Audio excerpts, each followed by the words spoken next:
వాసదత్త ప్రభు భక్తులు కాచే భగవంత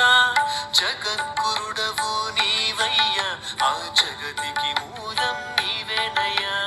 అత్రి మహాముని సంకల్పం అనసూయదేవి తపోబలం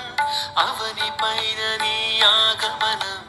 దివ్యమైన నీ విచిత్ర రూపం మునులు దేవతలందరును నీ రూపమును దర్శించి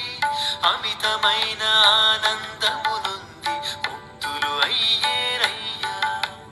ప్రణవ స్వరూప ఓ దేవా వేదములను ప్రబోధించి జ్ఞానులకే సుజ్ఞానమును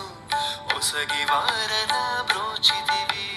సాధకుడైన సంస్కృతికి అష్టాంగ యోగము బోధించి యోగుల పాలిట దైవమువై యోగిరాజువై నిలిచితివి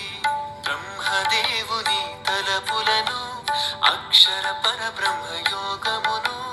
తెలిపి పునః సృష్టి కారణమై